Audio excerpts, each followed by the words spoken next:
Assalamualaikum warahmatullahi wabarakatuh. Teman-teman bertemu di Syihab dan Syihab edisi Ramadan. Saya Najwa bersama Abiku Syihab. Dan hari ini Abiku kita mau belajar soal ziarah kubur. Iya. Tapi sebelum bicara soal ziarahnya Abi, jenazah dikuburkan itu suatu keharusan. Adakah makna di balik perintah atau keharusan untuk menguburkan jenazah itu? Yang pertama, penghormatan pada manusia. Kalau dia tidak dikuburkan, itu dilecehkan, bisa diganggu oleh binatang, bisa ini penghormatan pada manusia. Karena itu semua yang dalam pandangan Islam, semua yang wafat harus dikuburkan dan dikuburkan di dalam tanah sedapat mungkin. Dikembalikan ke asalnya, dia dari tanah dan akan dibangkitkan dari sana. Jadi dikubur di tanah. Itu yang diajarkan Al-Quran, dan itu dulu yang diajarkan. Al-Quran mengatakan itu diajarkan oleh Allah melalui seekor burung gagak. Anak Adam, Qabil dan Habil. Qabil membunuh Habil, dia menyesal, dia lihat, aduh saudara saya begini, saya apakan ini. Tiba-tiba Tuhan mengutus 2 ekor burung gagak berkelahi, mati salah seorang. Yang satunya lagi menggali tanah, baru dia kubur. Terus kata Qabil yang membunuh, ini burung lebih pandai dari saya. Maka dia juga mulai saat itulah dikubur di tanah. Jadi itu riwayatnya. Nah itu begitu riwayatnya. Jadi, kalau soal ziarah Abiku, ziarah kubur? Soal ziarah itu begini. Yang pertama, kita punya kerinduan kepada yang meninggal. Maka perlu ada meeting point. Kita tidak tahu dia di mana. Dia ada di satu alam barzakh. Kita tidak tahu persis di mana itu. Tapi kita jadikan kuburan itu sebagai tempat kita melakukan meeting point. Ya kan? Nah, itu yang pertama. Yang kedua, kita ke sana untuk mendoakannya. Di sini kita mau doakan. Sebenarnya bisa saja kita berdoa di rumah, ya kan? Tetapi itu hati lebih mantap kalau ke sana.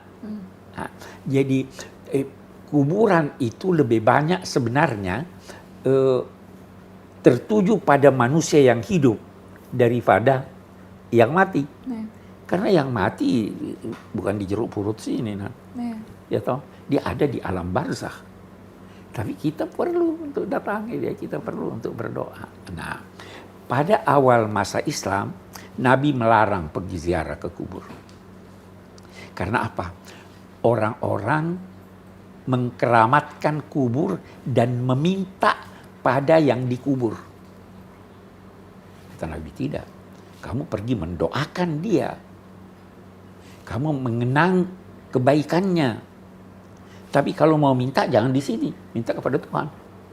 Nah, nanti setelah masyarakat Islam menyadari hal ini, setelah diajar oleh Nabi, baru Nabi berkata, sekarang kamu sudah tahu, kamu tidak pergi minta-minta di kubur, maka silahkan pergi ke kubur. Jadi ziarah kubur itu tujuannya sekarang lebih banyak buat kita.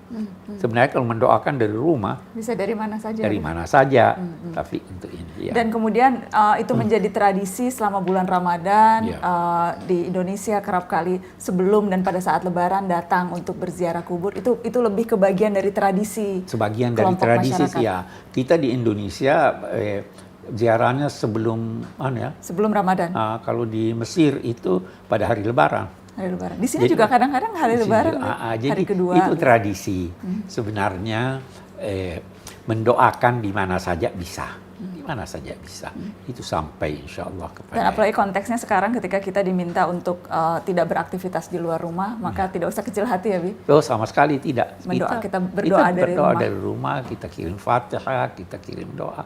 Mikirnya begitu untuk ziarah kubur. Dan kalau kita datang berdoa untuk yang meninggal, apakah juga berdoa untuk panjang umur kita atau berdoa untuk terserah kita kan? Kalau Nabi berkunjung ke ziarah kubur, mendoakan yang meninggal, mendapat tempat yang sebaik-baiknya di sisi Tuhan, terus mengambil pelajaran. Ini pelajaran pertama yang kita dapatkan. Tidak ada orang yang kekal di dunia. saya akan kemari juga ini, saya akan diantar kemari. Satu. Yang kedua, kita mengambil pelajaran apa jasa orang ini. Boleh jadi kita bisa teladani dan lain-lain sebagainya. Itu gunanya ziarah kubur. Ya kan? Oke. Jadi teman-teman yang tahun ini tidak bisa berziarah kubur, insya Allah kita bisa berdoa dari rumah Dari kita rumah masing-masing. kita bisa berdoa, dari rumah kita. Dari rumah masing-masing, tidak usah kecil hati. Terima kasih ya Biku. Terima kasih, alhamdulillah.